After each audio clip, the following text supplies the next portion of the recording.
E aí, vamos falar sobre um assunto que é quase um tabu: medicina. É por vocação ou é por dinheiro? Hoje a gente vai mergulhar numa perspectiva bem, digamos, provocadora, que coloca em xeque toda aquela ideia romântica da profissão. É um tema polêmico, com certeza, mas que precisa ser discutido. Bora entender o que está por trás dessa visão. Pois é, o conflito começa aqui. Falar de grana e medicina parece que não combina, né? A sociedade meio que espera que o médico seja quase um sacerdote, que a profissão seja um chamado divino e que o dinheiro fica lá no fim da fila. Só que para muita gente a realidade é bem diferente. E essa história começa muito antes de pisar na faculdade. Então, para a gente entender de onde vem essa ideia, a gente precisa voltar um pouco no tempo.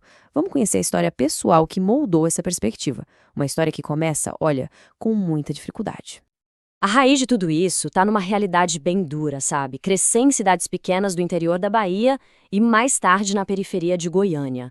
Um contexto em que a dificuldade financeira não era só uma fase, não, era uma constante na vida. E essa escassez não era uma coisa abstrata, dava para ver, literalmente. A casa da família, por exemplo, ficou anos e anos pela metade, sem acabamento, funcionando como um lembrete diário e bem concreto das limitações que eles enfrentavam.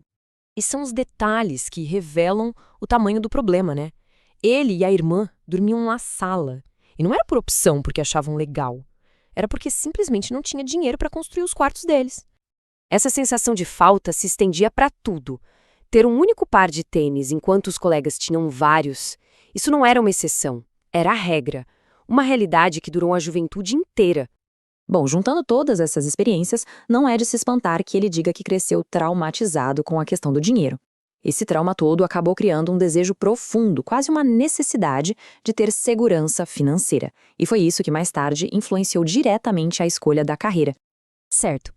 Agora que a gente entendeu o contexto, vamos ver como toda essa bagagem de vida bateu de frente com os ideais romantizados da medicina. E aqui a gente vê o choque de realidades, preto no branco. De um lado, o mito, medicina é vocação, é um chamado, é quase um sacerdócio. Do outro lado, a visão pragmática, a realidade nua e crua. É um trabalho, um meio de garantir a sobrevivência. É sobre dinheiro. A partir daqui, a análise começa a quebrar alguns clichês. O primeiro deles, aquela famosa frase que todo mundo já ouviu: dinheiro não traz felicidade. Mas será que é tão simples assim? Porque o outro lado da moeda é brutal. Se o dinheiro talvez não garanta felicidade, uma coisa é certa: a falta dele causa uma infelicidade gigante. Problemas financeiros estão entre as maiores causas de estresse, de brigas, de divórcios. A falta de dinheiro traz sim muita tristeza. E vamos para o segundo clichê, que é ainda mais direto. A ideia de que dinheiro não compra a saúde. Essa então a gente ouve a todo momento. A resposta para isso é um soco no estômago. Compra. Eu comprei a minha. E essa declaração é poderosa porque se baseia numa experiência pessoal, com um caso gravíssimo de Covid, onde a sobrevivência dele dependeu de milhões de reais gastos no tratamento. O dinheiro, nesse caso, foi literalmente a diferença entre viver e morrer. Certo, diante de tudo isso, a grande pergunta que fica é: se a motivação é o dinheiro, isso automaticamente faz da pessoa um médico ruim? Uma coisa leva a outra? É a pergunta que não quer calar, né? A pergunta direta, na lata, que todo mundo faria ao ouvir essa história. E a resposta é assim, direta, sem rodeios nem desculpas. Foi. A motivação principal foi sim o dinheiro. Mas, e esse é um mas muito importante, logo depois da confissão vem a prática. Ele é extremamente responsável com os pacientes, está sempre estudando casos complexos, se sente genuinamente gratificado quando alguém melhora, se preocupa de verdade com os resultados. Chegou a ter depressão depois de perder um paciente. Ou seja, isso mostra que a motivação financeira e ser um excelente profissional não são coisas que se anulam. Agora vamos para o ponto final, que é um alerta bem contundente sobre o futuro da profissão médica. Um recado para quem está pensando em seguir essa carreira. E o alerta se baseia em dados que são, no mínimo, preocupantes. A previsão é que o Brasil chegue a 1 milhão de médicos. Isso é um aumento de 100%. Enquanto isso, a população vai crescer só uns 10%. O que essa conta, que claramente não fecha, significa na prática?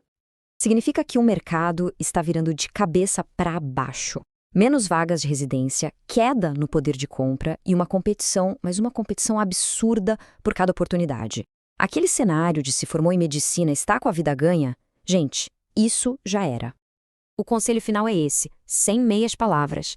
Se você se deixar contaminar por essa conversinha de sacerdócio, você vai se lascar. A ideia é pé no chão, seja racional, crie um plano de carreira sólido e não romantize a desvalorização do próprio trabalho. Num cenário competitivo assim, se preparar não é opção, é obrigação. Se você é estudante e quer se preparar de verdade, entra agora em medcob.com.br, baixa o app e aproveita o maior banco de questões do Brasil, com provas anteriores de todas as instituições, questões comentadas, resumos práticos, aulas completas e flashcards prontos para revisar onde quiser.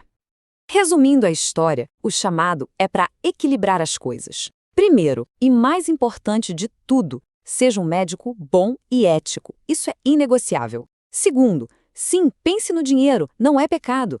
E terceiro, faça um plano de carreira inteligente. É sobre juntar as duas pontas para não passar aperto lá na frente. E a gente encerra com essa pergunta central, que resume todo o debate. Uma provocação para cada um refletir. Afinal, o que é a medicina hoje? Um sacerdócio ou um plano de carreira?